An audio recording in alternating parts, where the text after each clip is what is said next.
Francisco Javier, usted dice que sufrió violación cuando tenía 13 años, ¿no? Que fue la primera. Y de ahí para allá siguió de cierta forma teniendo relaciones con estos curas.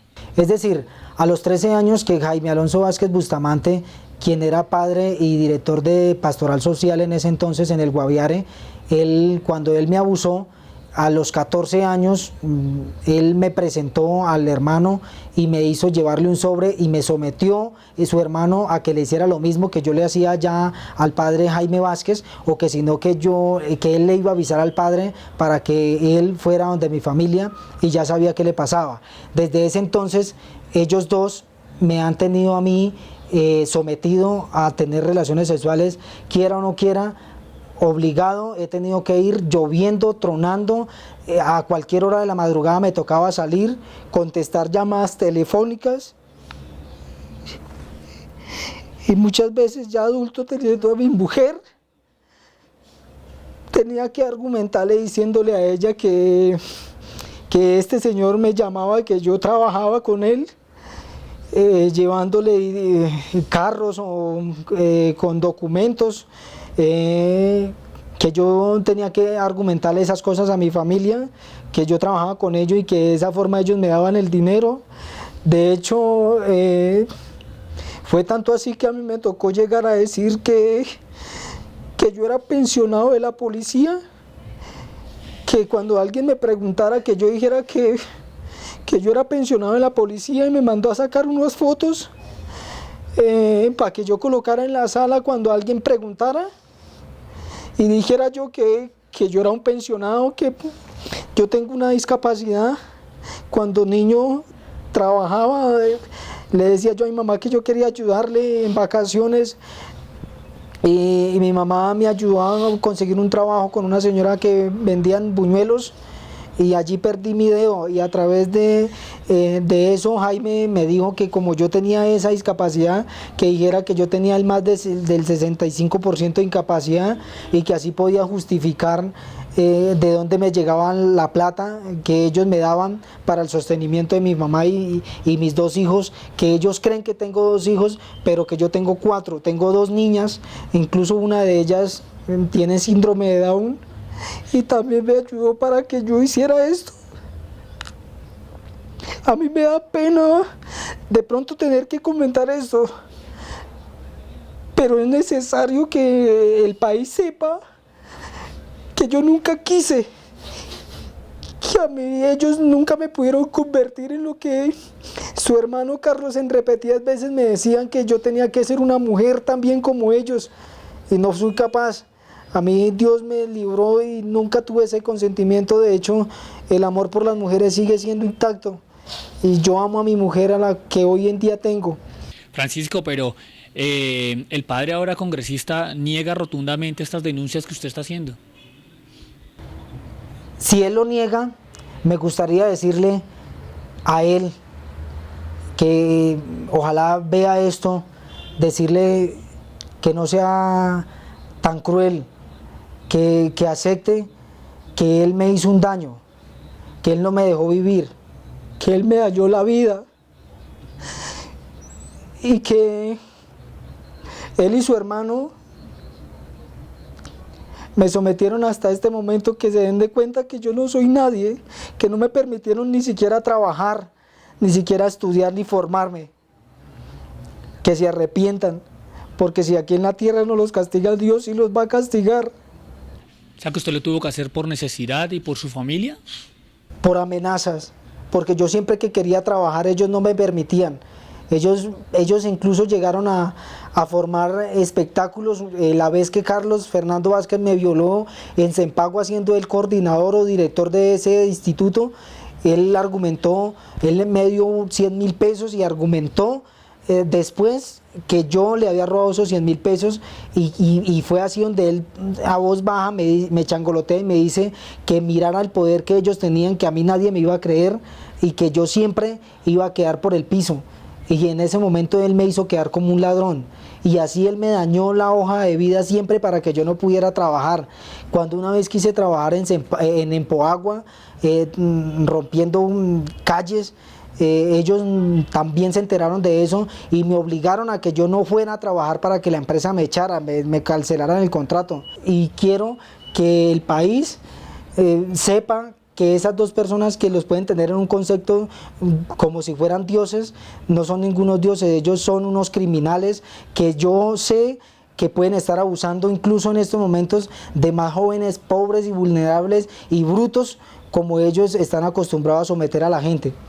Fue harta plata que ellos me dieron porque ellos mandaban en un principio, mandaban 300, 600, 400, 1.000.000, lo máximo llegó a ser 3 millones de pesos consignados. Lo otro ellos me los daban muchas veces en encuentros. Francisco, pero esperar tanto tiempo para poder hacer esta denuncia, ¿por qué? Porque yo siempre fui amenazado y cada que yo iba a abrir o levantar la cabeza para hacerlo, me pasaba algo como cual.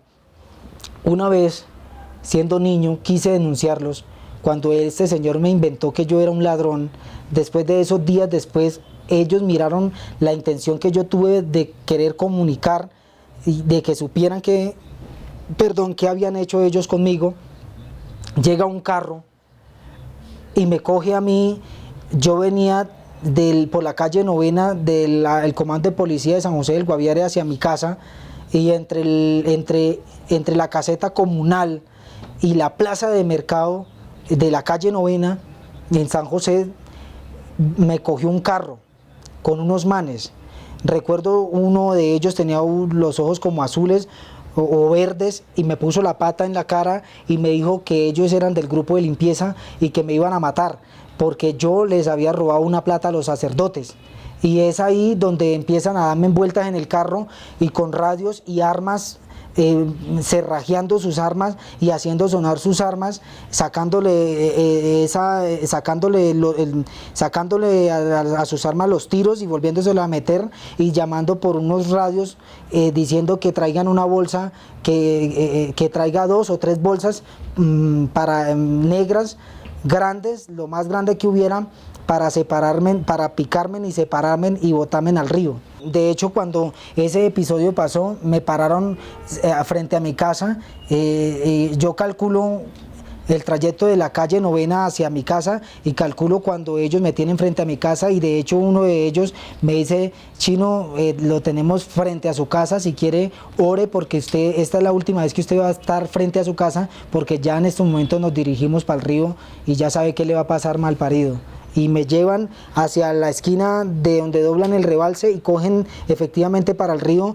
Lo noto porque uno conoce su casa y sabe que más o menos por dónde está pasando el trayecto para llegar a mi casa. Yo estaba muy cerca y siento que ellos voltean y se dirigen hacia el río, y efectivamente cuando llegan allá paran en la cancha del Mosquito, porque ahí me descargan y es donde me dicen que si yo vuelvo o que si ellos vuelven a recibir alguna queja por ejemplo, de alguna cosa de robo, de que los padres hayan argumentado alguna cosa, de una me mataban a mí y a mi familia, que le ponían, incluso que desaparecían esa choza de casa que tenía mi madre humilde en ese entonces. Él me llamó y me dijo que yo qué había hecho con los supuestos documentos, que en este caso se refiere al condón que yo logré esconder y poder presentar a la fiscalía. Esa es una de las pruebas. ¿Y qué otras pruebas tiene usted? Tengo pruebas de audio y videos que se le presentó a la fiscalía en su momento cuando hice la denuncia. También aporté unos recibos donde me consignaban dinero. ¿Quién le consignaba dinero? Muchas veces la mayor parte del dinero que se manejaba lo manejaba el hermano, el padre Carlos Fernando Vázquez, y en algunas otras también el padre Jaime Alonso Vázquez Bustamante, quien es hoy representante de la Cámara. ¿Quiere decir que los dos padres hermanos abusaban de usted? Sí, señor.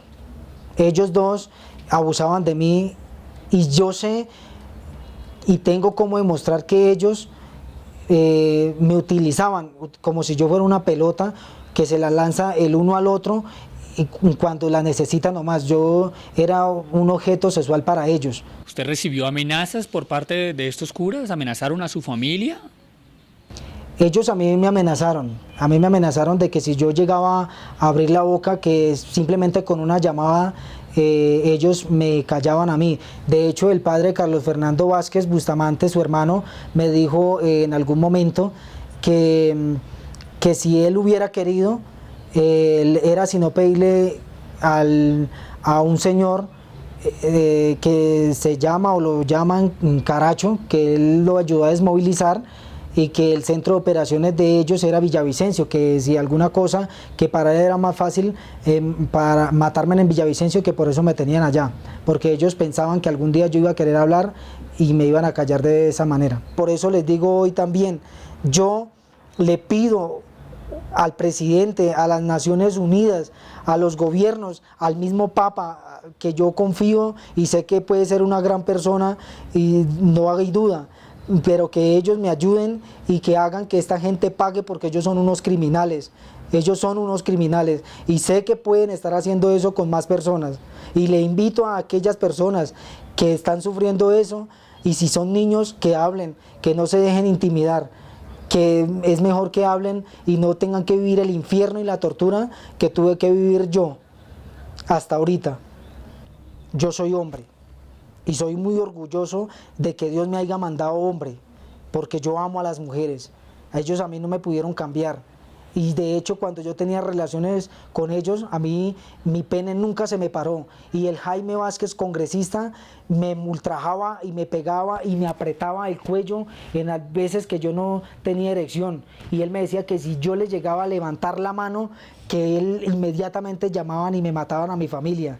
Que ni se me ocurriera levantarle la mano. Yo era como un niño cuando tenía que tener sexo con ellos, porque yo tenía que dejarme pegar. Me clavaban de cabeza contra el piso. Este infeliz Jaime Alonso Vázquez Bustamante, muchas veces en los hoteles, cuando yo llegué a quedarme y él separaba dos camas, este maldito se acostaba en una cama y después de tener relaciones conmigo me hacía tirarme en el piso y no podía utilizar la otra cama, tenía que dormir en el piso mientras llegaban las 5 o 6 de la mañana para tener que irme. Me dejaba en el piso y no me podía ni siquiera acostarme en la otra cama, que habían dos que él mismo sacaba. No podía. Eso es un criminal, o cómo se llama una cosa de esas. ¿Cuál es el mensaje que usted le envía al país y que le envía también a estos curas? Si abusaron de usted durante 13 años. El mensaje que yo le envío al país es que ojalá me entiendan, que yo tengo hoy 29 años y que no había denunciado, no porque no haya querido, sino porque a mí no me dejaron. Y lo único que quiero es que paguen. Y yo me quiero ir y terminar esta pesadilla y largarme y ser feliz y ser una persona como cualquiera, trabajar y ser humilde y ser libre. Yo quiero ser eso porque no me lo han dejado ser. Yo quiero estudiar y prepararme y sacar a mis hijos. Solo le pido a Dios que esta gente pague, y le pido también que me protejan, porque esta gente me va a querer matar. Ellos no son unas almas como la gente está creyendo, ellos son unos criminales. Ellos son unos criminales. Y si no, entonces, ¿por qué yo no pude hablar ni siquiera cuando entré a mis 18 años? Porque yo, cuando me vine para Villavicencio de San José, fui desplazado por unos manes que me iban a matar, y días antes Jaime me había dicho que yo tenía que venirme a vivir a Villavicencio, quiera o no quiera, y como no me vine, esa fue la forma que me hizo para que yo saliera de allá. Mandame manes para que me sacaran ahí. Dieron que ese día tenía que yo irme, o que en la noche regresaran a matarme, y yo no me fui, y en la noche de verdad llegaron y me tocó pedirle ayuda a la policía y al otro día venirme y salir, y él mismo, Jaime Vázquez, me dijo que tenía que yo denunciar ante los organismos de los desplazados y decir que a mí me desplazaron, que como mi mamá antes había sido desplazada, que yo dijera que yo había salido desplazado por lo mismo.